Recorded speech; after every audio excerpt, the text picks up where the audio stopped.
Hola, muy buenos días a todos. Again, everybody, it's a pleasure to be here in this live transmission again with you. And today's a special day. I'm going to be telling you a little bit. Maybe I'm going to start with myself. I am the executive director at CLAC. I work with a wonderful team that have put a lot of effort in this presentation today. And the idea today is that we can be part of this presentation called Principles That Change Lives. And this is a compilation of 16 workers around all across Latin America. They're going to talk to us about their change, the change in their life. These stories are something that fill us up in a great way. So to start, we're gonna listen to our president, Mr. Miguel Munguia. So Miguel, we are listening to you. Thank you very much, Samara. Good morning, good afternoon to everybody. It's a pleasure to be here in this meeting for us as CLAC, our workers network. We appreciate those efforts to increase the income for administrating the prices. What else in these amazing testimonies that we're going to listen to? It's very important because of the values that you've lived in your life and that you share them with our Latin American platform that we have in Latin America and the Caribbean, which is CLAC. I want to send a hug, solidarity hug. I have a big curiosity to listen to or to read the principles that changed lives. And I think these testimonies are very, very interesting, and I'm going to be here to listen to them all. Thank you very much for that effort, and I congratulate you. We are here to work with you to provide a better life for our children, our generations, and welcome. Thank you very much, Miguel. Actually, there are several of you who have this curiosity. We're gonna listen to a story, actually, so we're gonna be all ears for that. I'm gonna tell you a little bit about the Workers Network and the context in which they work in Latin America. So please confirm that you can see my screen. Yes, we can see it. All right, great, thank you.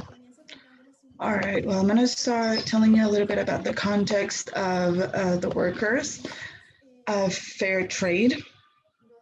Maybe starting the standards of Fairtrade are based in in some recommendations and treaties with the OIT. This is important because this means that the standards are the greatest standards in the topic of labor rights.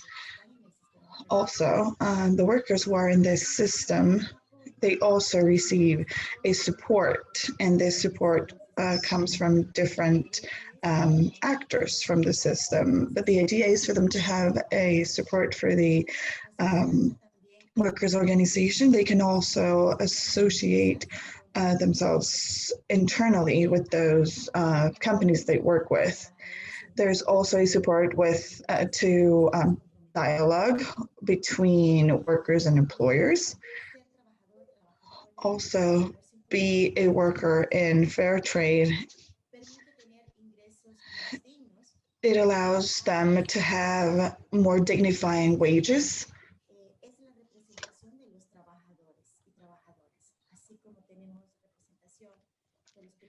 This is the representation of the workers, just as well as we have representation from the production workers.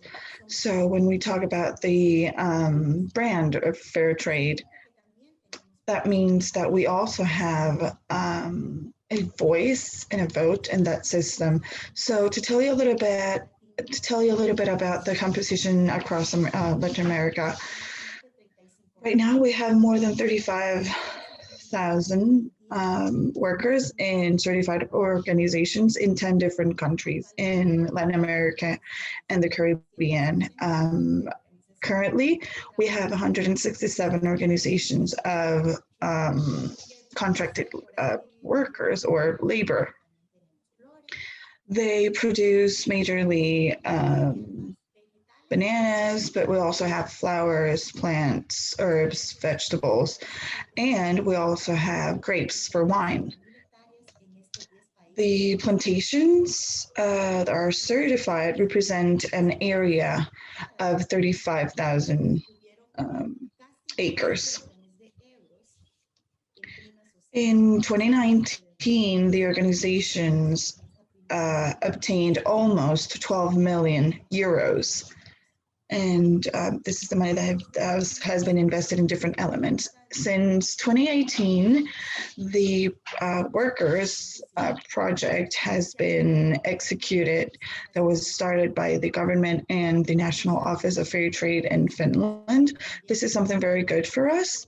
But also before 2018, we had a labor to a building work to construct this. So there were also some virtual courses that were developed for officials of Fairtrade and workers in Argentina, Ecuador, and Colombia. Also, the committees have supported the development of projects of livelihood, health, education, infrastructure, and something that is very important as well is that the worker committees have also worked on some alliances. So with this I'm going to leave you with this context, and now we're going to listen to Andrea Serna. She is the representative for the workers in the she has represented them in several conferences. So, Andrea, the floor is yours. Buenos días para todos. Good morning, everybody. Buenos días. Good morning. Good morning, Andrea. Good morning. Buenos días para todos. Bueno, voy a empezar un poquito. I'm going to start contando la introducción de cómo llego yo hasta acá, ¿no? a little bit, telling you a little bit about an introduction of how I got here to work in a plantation that's certified. I am Andrea Serna. I live in Mendoza, Argentina. I work in a grapes plantation that is certified to do wine. In the region where I live, there's also fresh fruit plantations. There's also honey production. There's also other colleagues in the grapes for wine in the region. I am very lucky and I'm joyful to say that our plantation is certified since 2011. And since that moment, as workers, we started to be part of this system, which has been growing, has been changing our quality of life, as Xiomara said. And thanks to that, we also saw the need to create a workers network. I don't know if you can help me, Adriana, with the presentation. We created the workers network. Why do we have this network, or why did we create it? Basically, it's created and we are members of this network, those 35,000 workers that Xiomara said that we belong to the Fairtrade system. So all the workers are part of this network. what is this network? It is a representation, a political representation structure of ourselves that we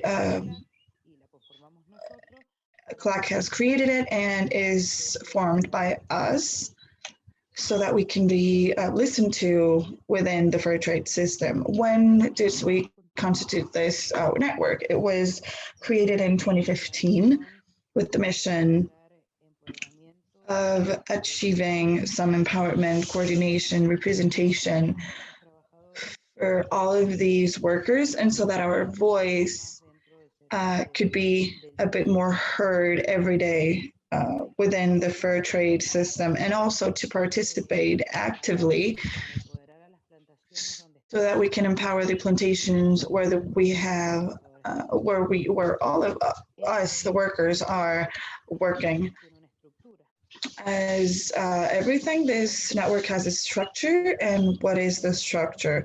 It has a committee, a coordination committee that is formed by workers. As Samara said, all the workers are in Latin America, the Caribbean. So we have created an international committee that is where the 4 regions are represented. So within the structures, we have national representations as well, and we have a representative for each country. So what is the objective? It's to build and group the social tissue of the workers, and also give a little bit more relevance of the principles, values, and the impact of fair trade within the plantations. Another great objective that this network has is not only to work to see socialize empowerment and training to see how we use the product so that we can sell the product, but also to empower ourselves as workers within the system so that we can grow as persons, as workers, and above all, to generate some impact and to have a better quality of life and with our resources so that we can improve the environment and where the location where we all are. In practice, what do we do so that this structure works? This technical committee has daily meetings, periodic meetings to know the context of all the workers that we have on these 4 regions. We have meetings where we have daily orders where we talk about the relevancy of the life conditions, to share experiences, to listen to proposals, participate in informative processes, in consultation and representation, and also this great story that emerged from these workers, that is to tell the stories that have been transformation stories so that we can know which are the benefits that we count on. So what can we say? So I'm gonna tell you a little bit of what the participation of the workers network has been. As I said, it not only empowers us to have a better product and to increase our quality of life, but also to have a voice and have another context where we can be empowered as workers as well. For example, in 2020, we were able to have and participate actively in a topic about fair wage. And we participated in governance and the guidelines, everything about internal governance of this network.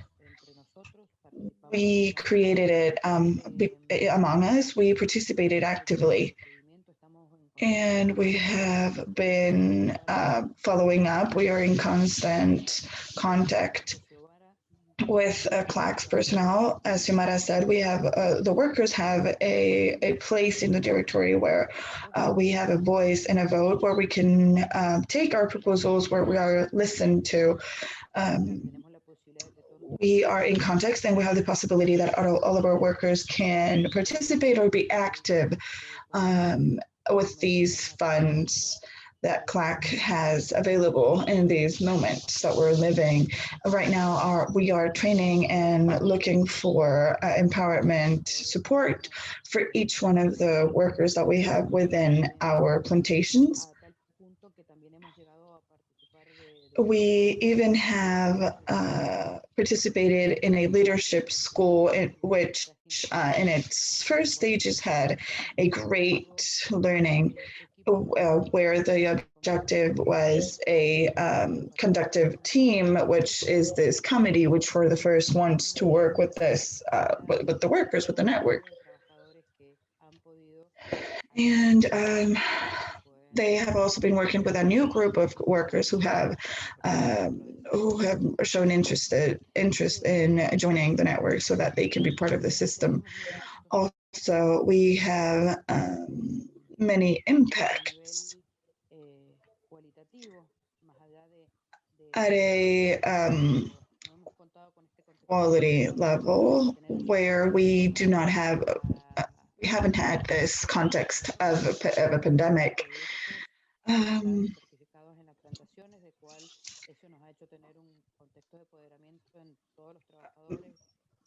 Being able to have these products has empowered us to have this relevance within the network and the system. The meetings or the participations that CLAC gives us. And also, it helps us as persons and workers to get to know new cultures, share experiences, and maybe practice new, have new practices from other regions. One of the main impacts that we want to highlight is the dynamization of this net level. Workers have the knowledge that they have to have, so they can always be helped. The tools are always active and present so that we can increase the capacity of leadership. That also helps us to develop our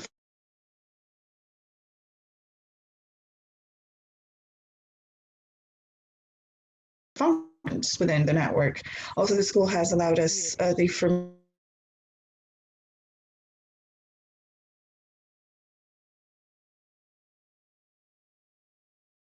new knowledge for the network's incidency in the workers.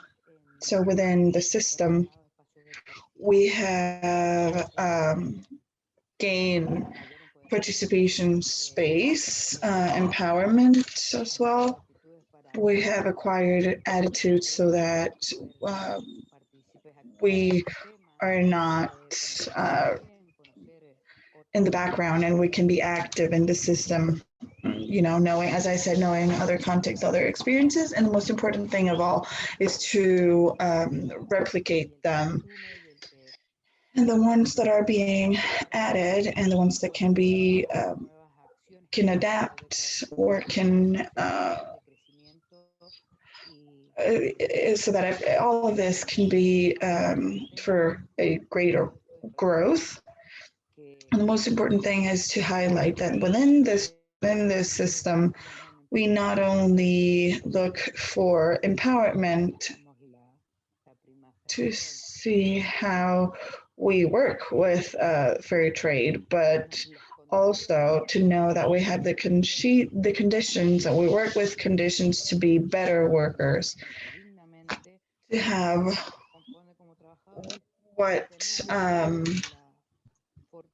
is for us as workers, we are entitled to.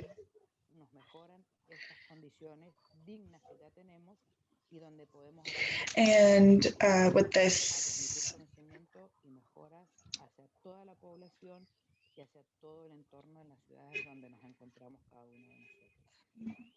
we want to expand this to all the regions where we are working, and this is what the networks, the Workers Network is really about.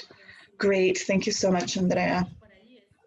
Bueno, pero todo lo que nos cuenta de primera mano también es Seeing siempre. those pictures, but what you're telling us is very, very interesting. So, hello in Argentina. Now we're gonna go a little bit up.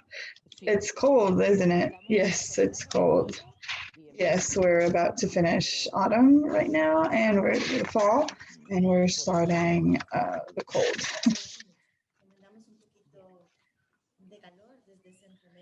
We send you a little bit of warmth from Central America. We're in El Salvador, at least, is very warm today. All right. Thank you, Andrea. So before we go to Ecuador, I would also like to remind you that we have a simultaneous interpretation. So below there's a menu where we have a little world where it says interpretation, and you can choose between Spanish, English, and Portuguese. So if anybody needs interpretation, it's available. So also to remind you that if anybody wants to write to us, text us a recommendation or a question, you can do it in the chat, but please make sure that you are selecting all panelists and all participants, because if you choose the default option, we are only the panelists are going to be able to see it. So you need to choose all panelists and attendees. All right, so let's continue. This presentation compiles the story of workers, of the networks, of the co-workers, the Workers Network. Andrea, creo que tienes tu micrófono encendido aún. I'm sorry, Andrea, I think your microphone is on still. Thank you. All right, so to know a little bit more about this compilation process, the stories in this memoir, we're going to listen to Carolina Zavala. She is the project coordinator. She's not in Ecuador. She is in Colombia. So go ahead, Carolina. Thank you. Good morning to everybody. As Simara said, I am Carolina, the project coordinator. Before everything, I wanted to before going to the greater part of this presentation, I wanted to tell you a little bit where this initiative starts. So I'm going to share my screen right now. Can you see my screen now? We cannot see it yet, Carolina. Now we can. Not yet. No. All right.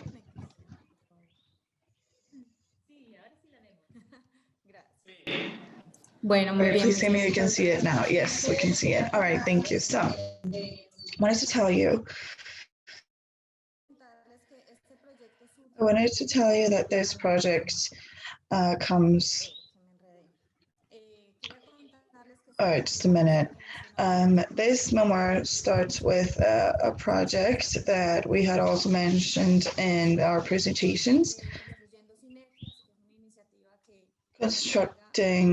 building synergies.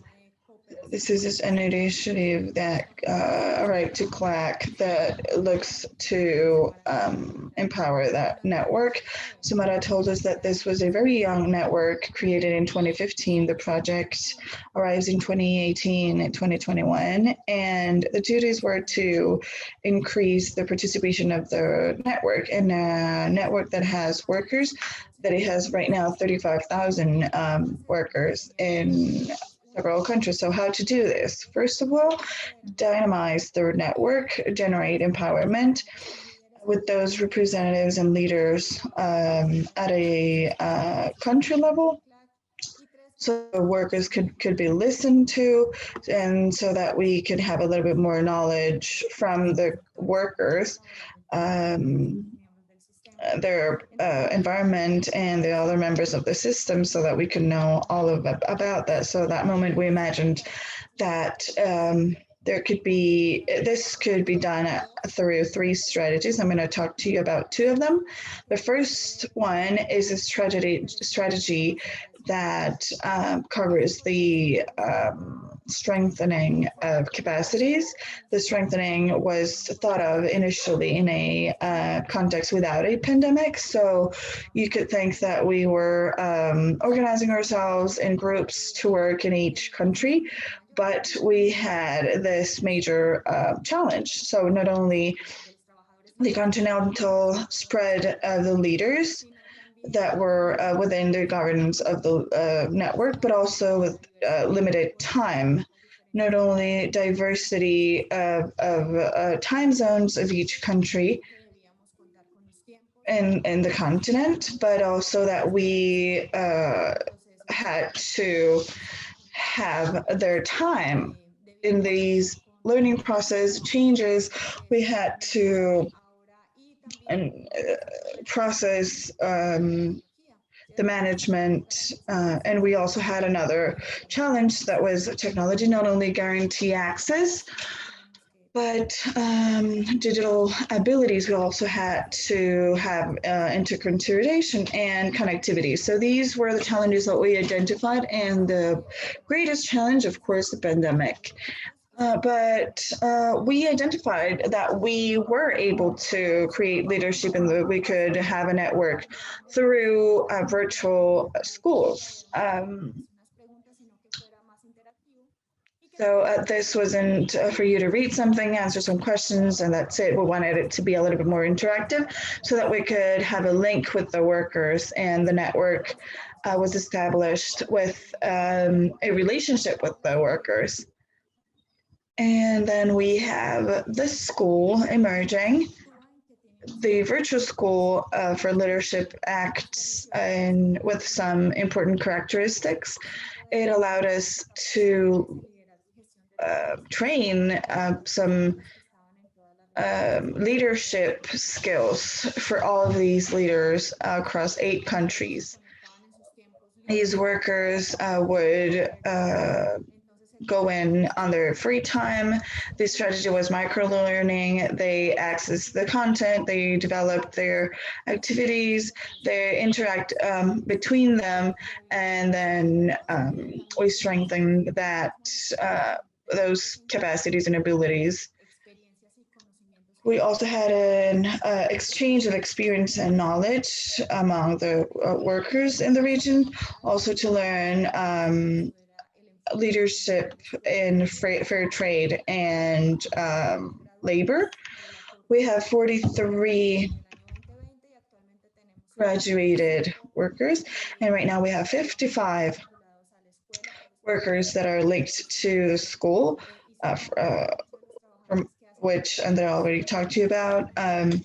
These workers are the ones who are involved with this graphic memory.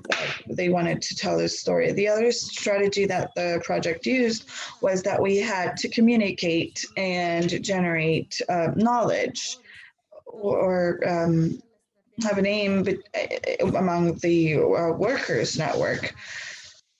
We needed something that allowed us through several formats to have some comics, videos to tell us what was their what was the network, what was their reach, why the workers need to be represented, what is their stance in the fair trade. So all the contents that we generated, the audiovisual content, are in our channels, and they are also in our website. And the idea was to let the worker know that we wanted to train them in several topics, for example, the working woman or immigrants, for example, and among many others that we were able to develop. So this book of principles that change lives, that are stories of workers in our workers network, it is finally a great result. It's a great grip of the process that we have been accompanying since 2018. So this was a voluntary process. So how did we get to the memory?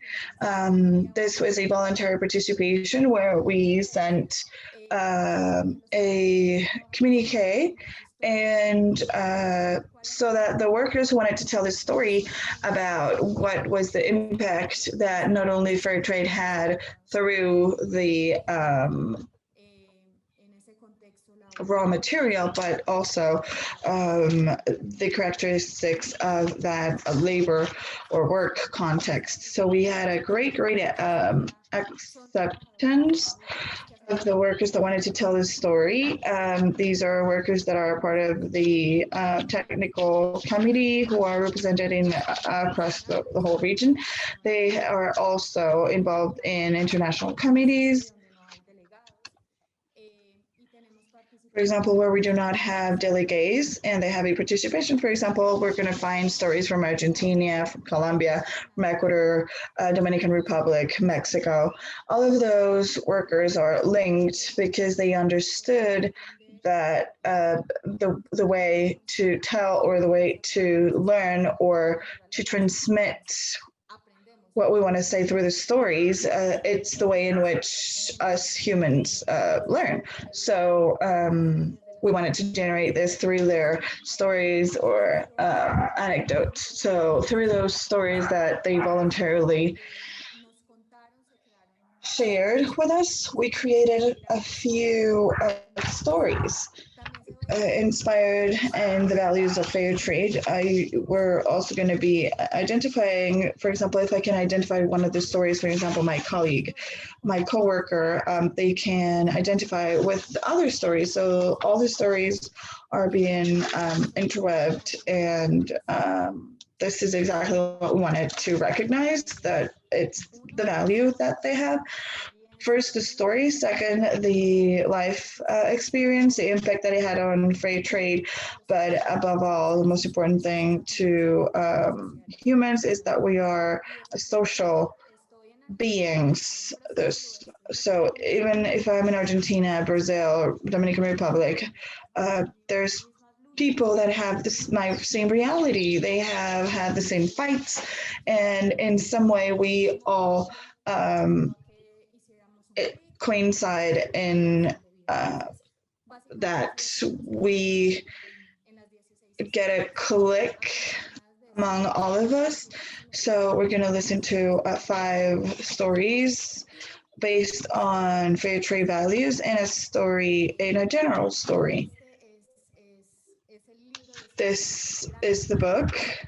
This is the great founding or the great result that we have around this process, this empowering process. And there's also the ability that the worker has a better recognition so that they can be listened to through the system, through the networks as a political stance. So to finish and to open to our storytellers, I wanted to conclude our presentation telling you about that precisely, the things that you're going to find in the stories, a continental network. We have ameliorated the leadership quality. The workers have many more tools to work on that leadership. We see this through an incidency within CLAC. And also the workers are also empowering their own leadership. They have their own associations of workers. They have won participation spaces. We also want to recognize, and I wanted to highlight in these stories, that empowerment and that loss of fear of expressing themselves is very common to hear from a worker that they don't want to talk because they are ashamed or they're shy. So this is something that allows us to know about those dynamics and those local realities. So now to start, I would like to invite Felicita Altagracia Mata so that this is one of the stories that we identified within this memory and that we would very much like for you to listen to it from her. And I'm also going to invite Samuel Montes from Colombia. He's also a worker.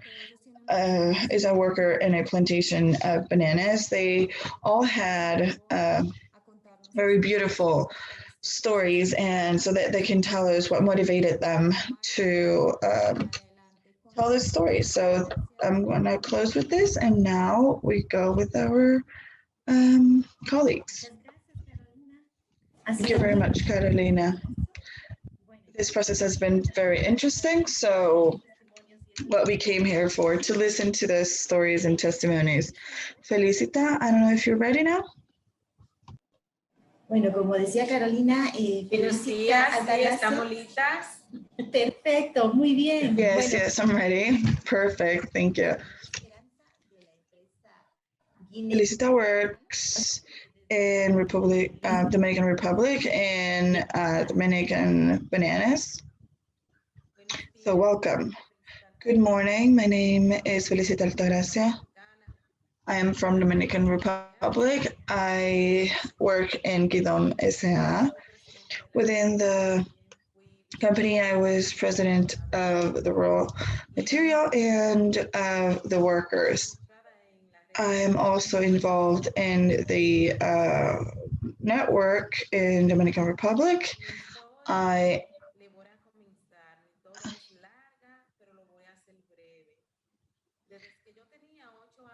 I am the treasurer of the company. My story is long, but I am gonna make it brief. When I was young, my family was very poor. In 1974, we were paid 5 pesos per day. The agricultures preferred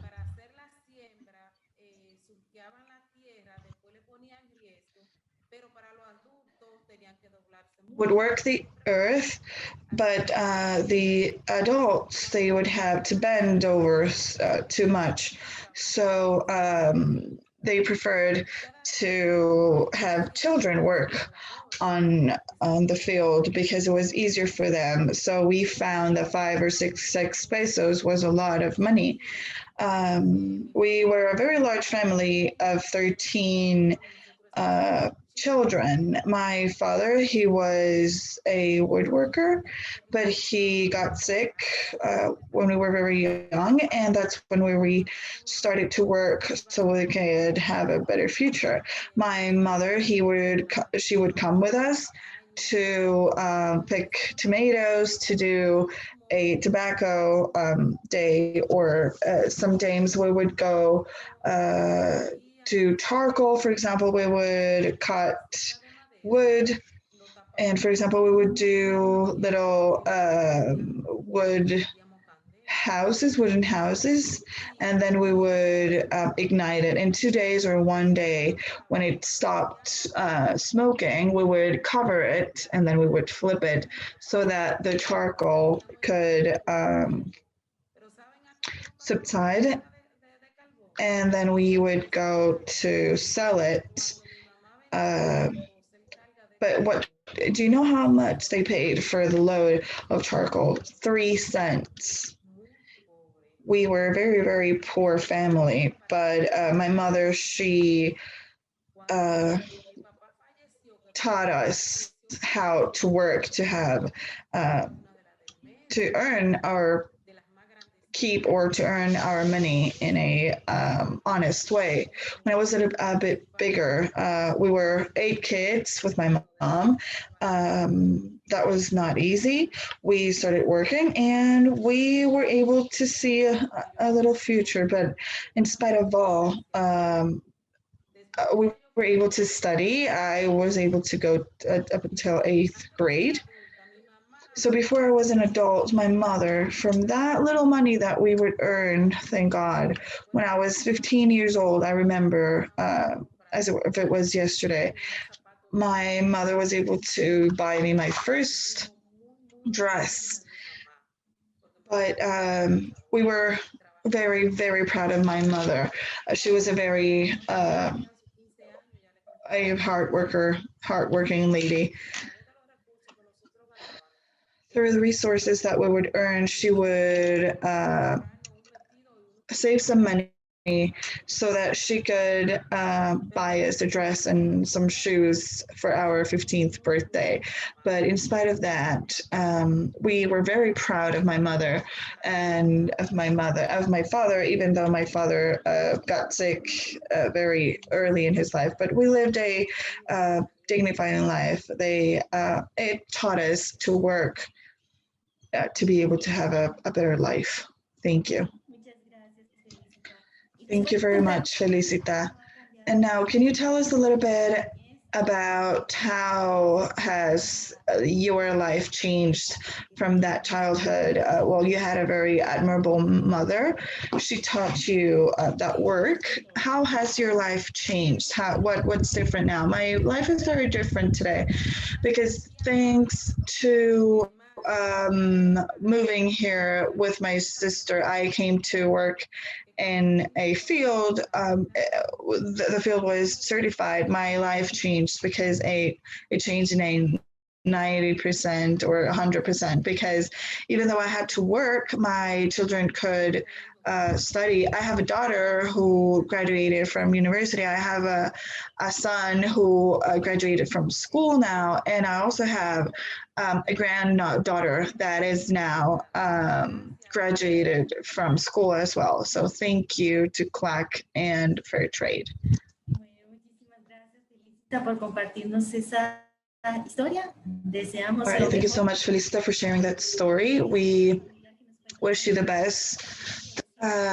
We hope that family life continues to flourish and the participation in the plantation can keep, and that your story can keep inspiring other people.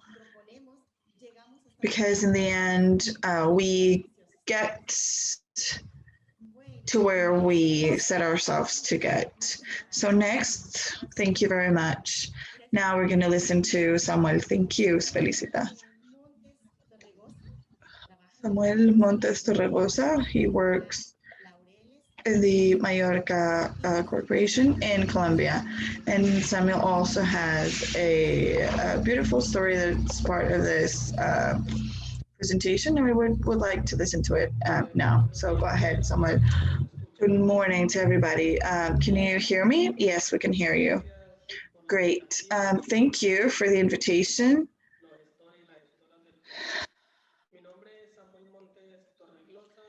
My name is Samuel Montes Torregosa from the Finca Laureles in Mallorca, Colombia.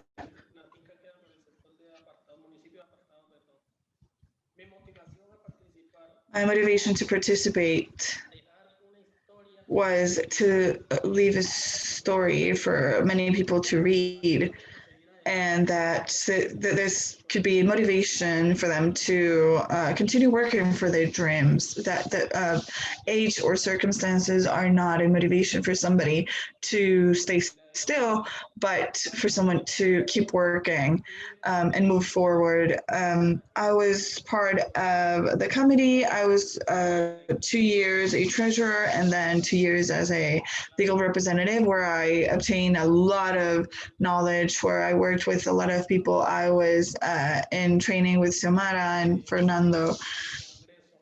I was in a congress. Now I am among those 55 students who are in the virtual school, where I have learned and shared experiences with other colleagues in Ecuador, Argentina, Dominican Republic, for example. It's very important to be active in the workers network because we obtain some learning that is shared with our work with the family, for example. These are things that reaffirm that make us better. So now I'm gonna read to you my story. My story is very long. The one that I shared, my story is written on my computer, but when I got the invitation, I summarized it. I was born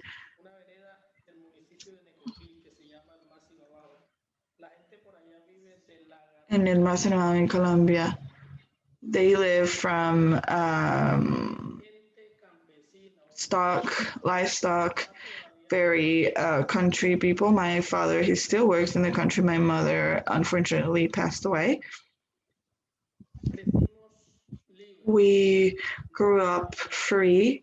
We didn't have any dangers, no cars, no motorcycles. We had our football field, soccer field, where we shared with our neighbors. When I was 9 years old, that's when some guerrillas arrived. We couldn't go out at night. One day, I noted a news spread that a guerrilla was going to recruit in high school. They went out on foot, their motorcycles, cars to the school, but when they got there, the school was empty. We also got there, we would live in that agony or expecting that the guerrilla would come. As a child, I wanted to be innocent, and right now I would want it to be as well. I wanted to be a teacher, and right now I would want to be as well. But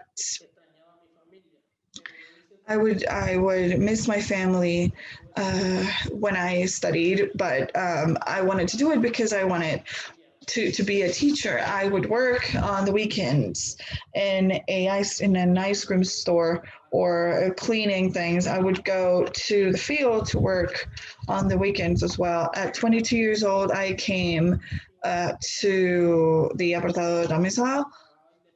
I had 2 kids. I was independent.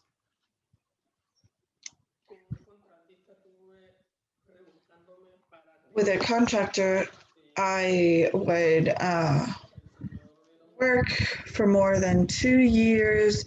That man who was very loved by me. We came to the Laureles field or finca. The administrator called us, and since then I am working there, fighting. In July 2020, I had 19 years of working in that finca. When with the Fairtrade, the work changed. I started my university studies, something that I had always wanted. And now I'm specializing on sports science.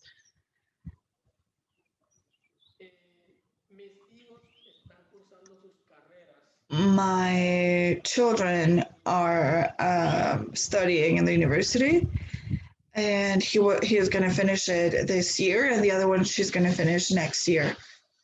Now I live in a dignified place. The growth has been mutual because my family supported me so that I could be part of the committee. They have been very happy because we have seen changes. For example, in our health, as in education, with the fair trade. I have learned to be a little bit more tolerant with others, to know that family is fundamental in any decision that we're going to take into consideration in our lives. What are we going to take into consideration in our lives? In the network, you're never alone. and we work so that the good things never end, so that we have motive to move forward. My inspiration now is to finish the specialization. I have a project that I presented to management in my in the place where I work. Which was to create a sports school that would have all of the disciplines, that would have all the sports, and that is my story. My life story is long, but it's almost a book, as I mentioned, but now I have shared with you. I am willing to answer any question. Thank you very much, Samuel. Thank you for sharing this beautiful story from your childhood, from those days that weren't so easy, where you couldn't go out. But it's also nice to know that now you have a family, you have a work that allows you to have a wage that allows you to move forward and to study. And now with that dream of yours of the sports school, best, much success. I know you're going to be able to do it. Thank you, all of you, for the ones who are participating here and the panelists. It's very nice to know new people. And if you have any questions, or any question that I have, Fernando can tell you. I ask him. I'm always bugging him about it, so that's how we work. Yes, actually, he's sending you greetings to the chat. So remember to choose all panelists and participants so that everybody can read your messages. And also, if you have questions and answers, there's a section there so that you can shoot away. Now, we also have somebody congratulating Samuel and Felicita. They send love from Paraguay. So, Laura, thank you. Wilman, can you tell us where are you listeners to so that we can send your greetings? So we're going to continue almost in our last section this publishing. It's not only the story of 16 workers, but it also has 6 stories. And Veronica, who is from the consultants group or project or team, she's also a writer, and she's going to tell us a little story that are part of this publishing. Now, go ahead, Veronica. We'll listen to you. Good morning, and thank you for the invitation. The story that I'm gonna share, it's called Fairtrade. We cannot go backwards. We have to fight and never give up. I believe that it will be more, and that in each effort of each worker, there is a success. That is a fair trade. Maria Jorge Cruz, Dominican Republic. At the beginning of the times, when life wasn't as we know it now, the gods formed from clay 2 hands that separated. They were not able to create anything. When the right one would create a tree, when the left one would create a mountain. With the passing of moons, the clay was drying, and the trace that each hand would paint, the clay would get crackly. Then the rain came, and none of them, not the fruits, animals, were complete. They were divided in 2. But then the sun came up again, and the clay started to dry. The hands that had joined each halves that the rain had created, then they began to form as one. We had stars, clouds, raindrops, but none of them were alive. Now the hands, they saw that two parts of the ocarina,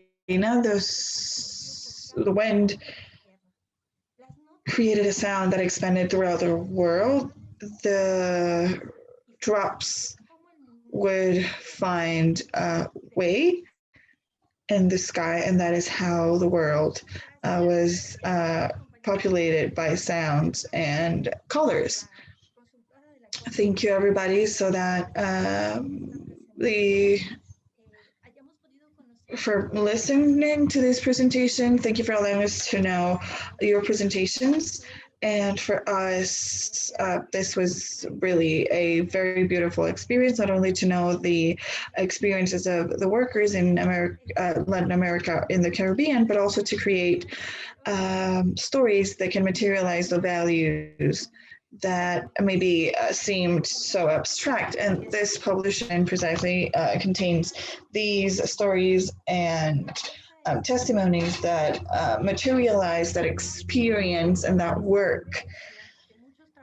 Those life experiences that the Latin American workers have had along these years. When we started consulting, one of the first proposals that we had to try to systemize this experience of the network, this book, this publishing that today you have in your hands or in your computers, to be exact, or on your phones. This publishment is the materialization of that dream that compiles 16 stories of workers in Latin America. A possibility to find the link with Samuel, Maria Veronica, Freddy, the 16 people who are part of this publishing. We cannot stay still. It moves us because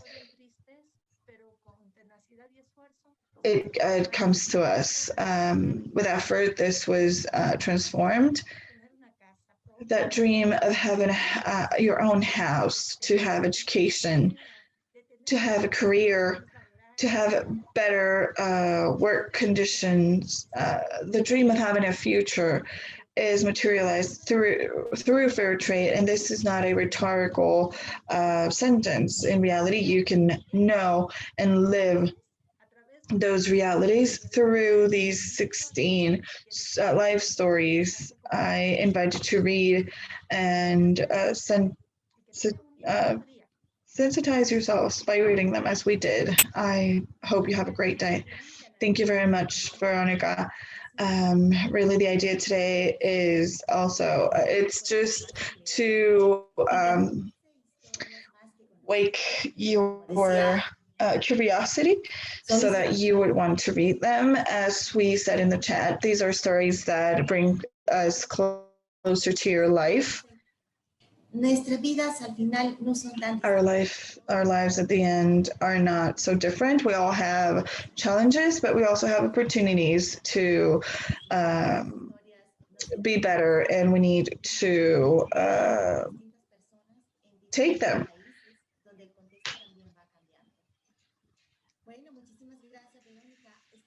Well, thank you very much, Veronica. Now we are in our final step. I would just like to give some time. If somebody has a comment or a question, we can open the mic so that you can do it. We have Wilman Jimenez. He sends greetings to Felicita and Samuel. He says that he's listening to us from Colombia. So thank you, Wilman. Also, Esteban Abrego, he has written us to send greetings to everybody, and also to especially Felicita and Samuel. If there's somebody else, somebody from the team as well, I know Alfredo, for example, has worked very closely, also Carolina, Susie, Anneke. If there's somebody else who wants to comment, go ahead. Hi, everybody. I'm listening to your life stories and the overcoming examples. This is for us. I believe that all of us have a life story. And when we see ourselves reflect that in those stories, it's a great experience. What I could add maybe is that everything is a learning. This project that has opened these spaces, allowing us to know the different experiences of the different contexts, the different things that we see in the plantations. We also have many differences in dynamics, for example, or the context of each country. This has taught us that we can work through space. We can find common ground, common points, so that we can start to build this network. I also think it's a great lesson for all of us to know each other, so that we can understand that we have one objective, and that is to increase quality of life of workers and their family. Maybe there are things that we can do better, but with those experiences, the message is that we are still motivated, we're still dreaming of a better world, we are still thinking that union is strength in any social process. My final message is many encouragements, many strength. We have these hands so that we can continue building that network. All right, thank you very much, Alfredo, for those. En el chat también nos llega una pregunta para Samuel. Right here, we have a question for Samuel and Felicita. What gave you more strength to move forward and do the impossible? What gave you that strength to believe in the impossible and to move forward? Go ahead, Samuel.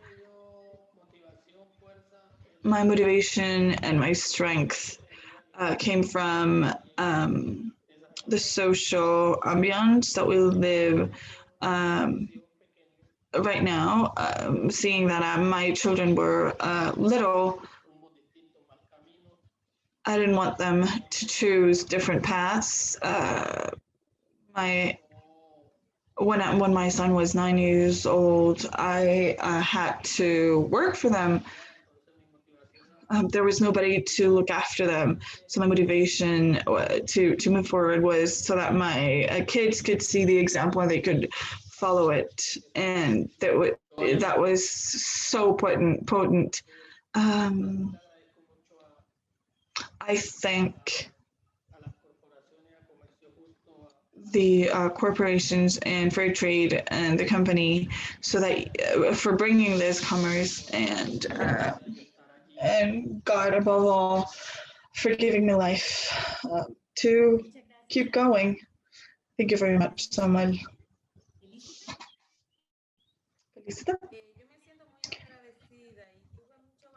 I am very thankful, and I had a lot of courage to move forward, to keep going, because within the company and the networks, the workers network, I have been very much involved in all the works. And at school, I participated. Even though my childhood, there was child labor now in our certified field that doesn't exist anymore. Children don't work.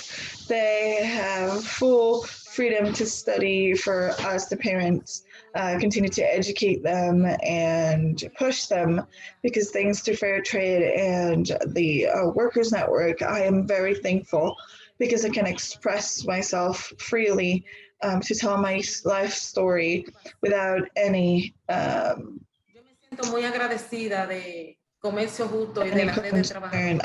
I'm very grateful with Fairtrade, and I am the treasurer in Dominican Republic, and I have had a lot of development, a lot of empowerment, thank God, in Fairtrade.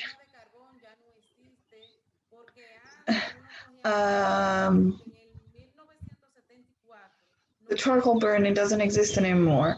In 1974, it's not the life that we're living now. And after that, we're working in the certified field of bananas. We take care of the environment. It's not our life. Thank you, God, for being able to work in a certified field. Thank you, Felicita. Thank you for describing a little bit more of the context with those inspiring words. Here we have a comment from Laura Lopez. On my part, I just want to thank labor that this network is doing. I am here to support and promote the participation of Fairtrade collaborators. Fairtrade changes lives, and life experiences as Felicitas and Somos are a demonstration of this. There's more comments in the chat that you can also see. I don't know if you have any other comments before we close. Anybody else from the team? Por aquí, Xiomara, buenos días. Carolina. Xiomara, good morning. Carolina Leas, how are you? Very good, Carolina. We hear you. For me, I wanted to thank you. Thank the workers for opening your doors for doing this network reality. The initiatives could not be real if there isn't a base as the one that the workers have showed in Central America and the Caribbean, in Latin America and the Caribbean. When we have the seed, we have to water it.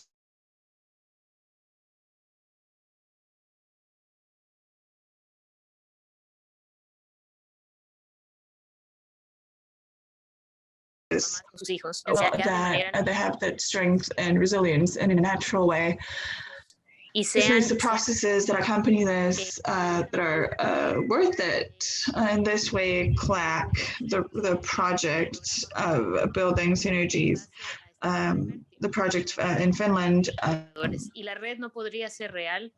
the network could not be real if there are no workers with the strength that all of them show in their plantations.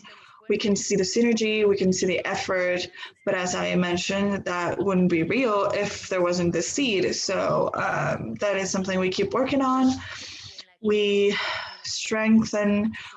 Thank you very much. We're going to continue working on this. Thank you. Thank you, Carolina. Susie, she was giving us some message.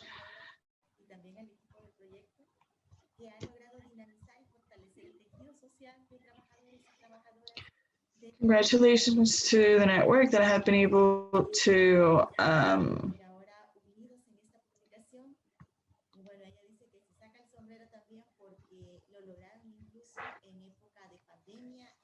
congratulations to the network because they have even been able to work in a pandemic time. So congratulations. In the chat, we have left also the link where you can find this publishing. You can see it on your computer and different, in your phones, for example, in your tablet, if you have one, wherever it is more comfortable for you. I hope you can read it. Also, Seven is saying that he's saying hi from Panama. Hilma Diaz, she's also saying hi. So if we do not have any other comments, we're going to close the transmission. We thank you again, and we encourage you to read. Go ahead, Miguel. Thank you very much, Xiomara. Briefly, I'm going to be saying goodbye. I want to recognize the work and the effort from our team in CLAC. who have worked with Synergy, with the network, to have these life experiences that inspire us to keep working in Latin America so that we are united with the CLAC presence. I want to recognize the work that you've been doing and continue with those fighting testimonies. And congratulations for this effort. Let's continue working in Latin America that expects so much from us. And finally, since we were all also transmitting through YouTube, we have a message from Carlos. He sends a hug for all workers.